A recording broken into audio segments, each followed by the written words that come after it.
There is one crime that is committed more often than any other in the food and beverage industry, and this often comes down to one surprisingly simple oversight. Welcome to the first episode of the Food Lab podcast. I'm your host Manon Galizzi, and today we are diving into the biggest mistakes food and drink businesses make around flavors. Stick around if you want some juicy tips you can apply to your product.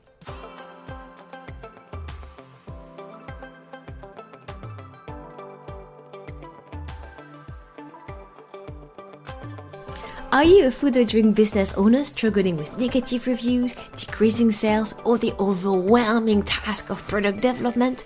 Join me as we dive into the science of crafting exceptional products. With a decade of industry experience, including a deep dive into the world of flavors, I will help you perfect your flavor profile, streamline your product development, and unlock the path to retailer listing and exciting customer reviews. Stop wasting time and resources and start creating amazing products that are good for the people and the planet. If you enjoy the podcast and would like to hear more from me, don't forget to follow the podcast and leave a positive review. One of the most common mistakes I see and I heard all the time when I speak with my customers, like they have issues with their products, so they can see, for example, that their sales are dropping, there's something that is not working, they can see negative reviews about their product, but they don't really know what is going on and what to do, and most of the time is always linked to the flavors.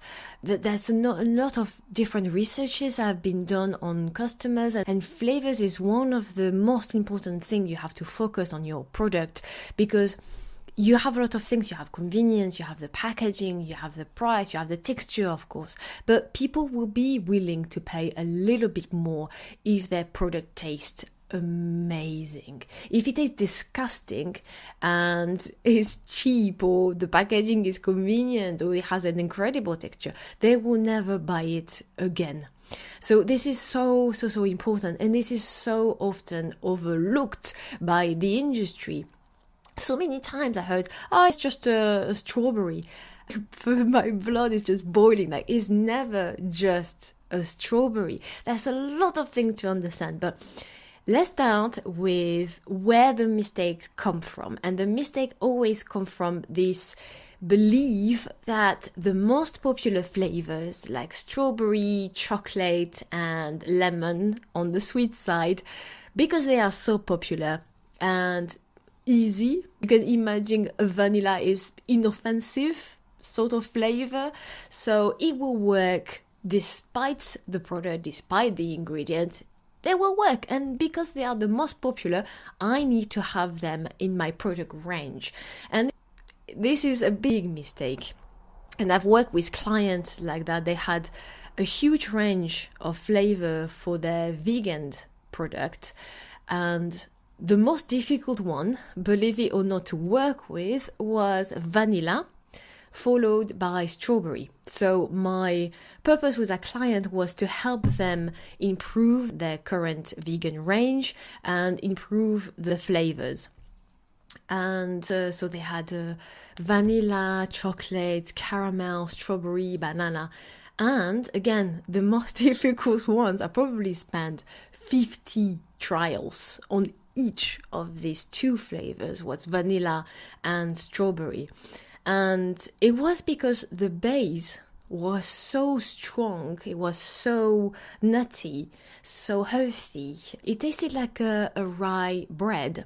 So you can imagine having something that is so strong, a delicate flavor like vanilla is gonna struggle. So the purpose was to have like Madagascan vanilla as well, and we never succeeded to get to that path because vanilla Madagascar is very complex. You can imagine it has about 300 or 500 aroma compounds, so it's a very complex flavor profile, and it's quite dark, brown. You can imagine, you can compare a vanilla extract to a Mr. Whippy ice cream. Sorry, I'm French and I always forget the name. I think it's Mr. I never know if it's Mr. or Mrs. Whippy. It's Whippy something. So this is a very vanillic full of vanillin type of product, so very creamy and very sweet. But when you take a Madagascan vanilla extract, is so much more complex. It's very boozy. It had some dried fruit notes, some woody notes, some earthy notes. It's very complex. So like I said, it's never just a flavor. It's not just a vanilla. So we had to abandon the Madagascan vanilla and focus on something that fit the base. And this is the main thing that you can do if you are creating a product or if you are improving a product, is always to understand first what is going on in your base. So especially if you have a vegan base, or if you want to go for something that is very functional. So we all know like ashwagandha, lion's mushroom, they are such a popular ingredients because they're meant to be good for our brain, good for us, but they come with so much challenges. They come with earthiness, some bitterness, some woody notes. It's very complex, some nuttiness as well. So by thinking in the more marketing point of view.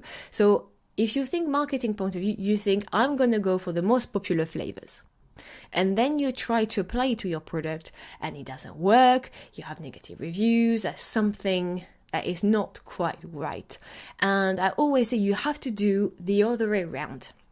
You have to start from your product.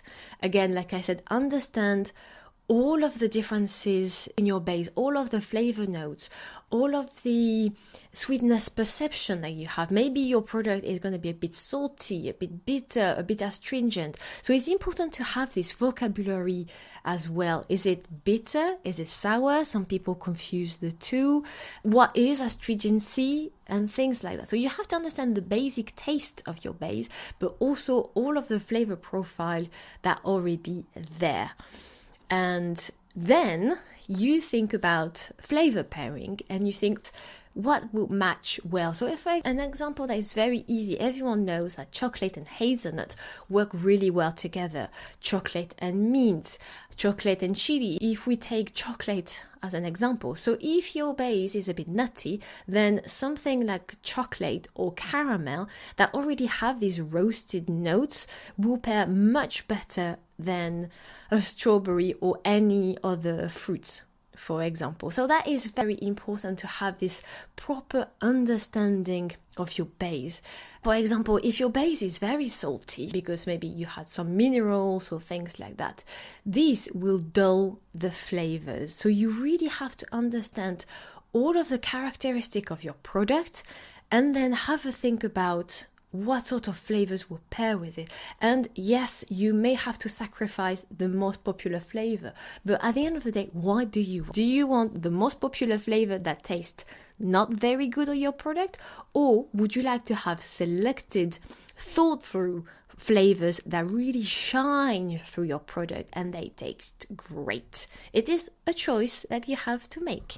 Once you get that first feeling of which flavors may go well with your base, like we said, if your base is nutty and earthy, chocolate may be a good flavor to go with. Then the second layer is to understand which flavor profile. Like I keep saying, a chocolate is never just a chocolate. You have hundred of different type of flavor profile for chocolate. Just the basic, if you want a white chocolate, a milk chocolate, or a dark chocolate, right? But then, do you want it more creamy? Do you want it more milky? Do you want it caramelic? Do you want it... I did a chocolate tasting course and it was fascinating. I would never thought chocolate can have olives, some woody notes, some floral notes. It is amazing. So you have to imagine the flavor profile that will go well again with your product. So for example, anything that is vegan sometimes can struggle with sulfurous note from mango or any tropical fruit. So maybe you want a mango that is a little bit more candy, confectionery, rather than having something that is very sulfurous. And when I say sulfurous, is you have to imagine a very, very, very ripe mango or a very ripe passion fruit. This is the first sniff where you're like, oof, white is very, very ripe. You can have it in different fruits. You can have that sulfurous note when you have a very, very ripe, almost moldy type of strawberry. So this is the perfect example when you look at the kitchen and you have a fruit that is very unripe to like almost moldy. You can see how different the smell is and how different the taste is. That is the different flavor profile. So it's a little bit like that. In your product, do you want a strawberry that is green and really unripe, or very, very ripe, almost moldy? Or do you want a jammy strawberry, or do you want something that is very fresh and juicy, something that is confectionery? Look around, even when you do your shopping, and see every item that has chocolate or strawberry in it and taste them. So then you can see and have a feel of the different flavor profile that can apply to your product. So then, once you have the idea again of which flavors will go well with the product, then you narrow down a little bit more with the type of flavor profile. Then you have to understand your target audience and your brand identity.